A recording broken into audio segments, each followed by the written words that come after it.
Evangelho do Dia, com Padre Rodrigo. Eu vim para escutar tua palavra, tua palavra, tua palavra de amor. Queridos irmãos e irmãs, bom dia! Hoje é dia 2 de novembro. Celebramos o dia de finados, o dia dos fiéis defuntos.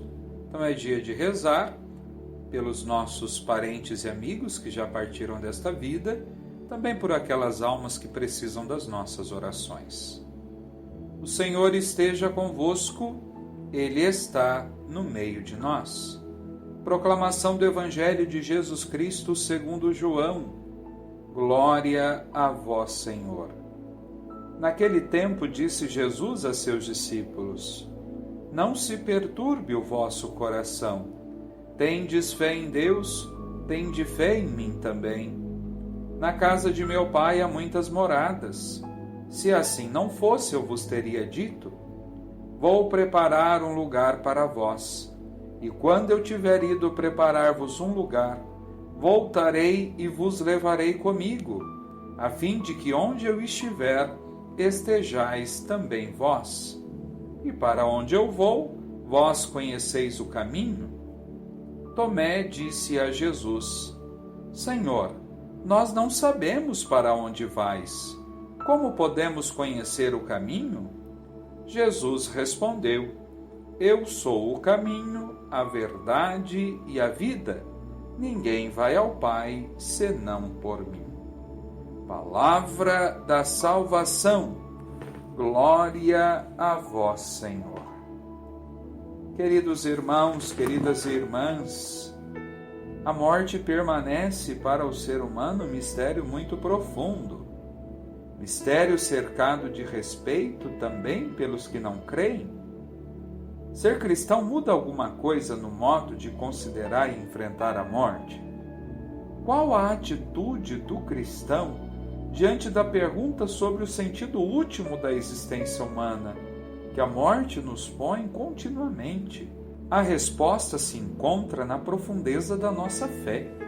Para o cristão, a morte não é o resultado de uma luta trágica que se deva afrontar com frieza e cinismo. A morte do cristão segue as pegadas da morte de Cristo. Um cálice amargo, porque fruto do pecado, a beber até o fim, porque é a vontade do Pai que nos espera de braços abertos do outro lado do limiar. Morte que é vitória com aparência de derrota. Morte que é essencialmente não morte. É vida, é glória, é ressurreição. Como se dará tudo isso precisamente, não podemos saber. Não cabe ao homem medir a imensidade do dom e das promessas de Deus. A despedida dos fiéis é acompanhada de uma celebração, memória da morte de Jesus na cruz e também o penhor da nossa ressurreição. O prefácio da missa dos fiéis defuntos tem um tom de humana suavidade e divina certeza. Diz assim: Nele refugie para nós a esperança da feliz ressurreição.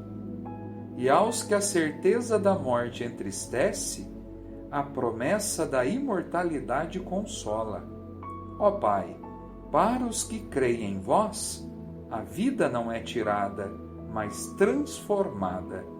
E desfeito o nosso corpo mortal, nos é dado nos céus um corpo imperecível. Por isso, a morte do cristão não é um momento no fim do seu caminho terreno ou um ponto isolado do resto da sua vida. A vida terrena é preparação para a vida do céu. Nela estamos como criancinhas no seio materno. Nossa vida na terra é um período de formação, de luta, um período até de primeiras opções. Ao morrer, o homem se encontrará diante de tudo que constitui o objeto das aspirações mais profundas. Encontrar-se-á diante de Cristo e será a opção definitiva, construída por todas as opções parciais, eu diria, aqui na Terra. Então perguntamos-nos: podemos fazer alguma coisa pelos mortos? Eles não estão longe de nós. pertencem todos os mortos no abraço de Deus e também a comunidade dos homens, a Igreja. A oração pelos defuntos é uma tradição da Igreja. De fato, subsiste o homem, também quando morre em estado de graça. Muita imperfeição, muita coisa a ser mudada, purificada do antigo egoísmo da vida terrena. E tudo isso acontece na morte. Morrer significa morrer também ao mal. É o batismo de morte com Cristo, no qual encontra acabamento o batismo de água. Essa morte vista pelo outro lado, e assim acredita a Igreja, pode ser uma purificação, a definitiva e total volta à luz de Deus. Quanto tempo durará? Isso está fora do nosso tempo.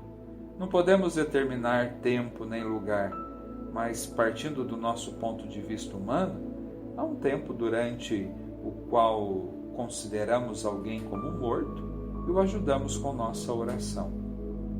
De quantos meses ou anos se trata, ninguém poderá dizer. Então, que nesse dia dos fiéis defuntos, saibamos valorizar a nossa vida como um caminho, um início do céu. E que nós possamos rezar por todos aqueles que já partiram e acreditamos estar na presença de Deus. Que Deus abençoe você e cure a saudade no coração daqueles que não conseguem superar a morte do outro. Que o Senhor nos ajude, nos abençoe e você tenha um bom dia. Em nome do Pai, do Filho e do Espírito Santo. Amém. Você ouviu Evangelho do Dia, com Padre Rodrigo.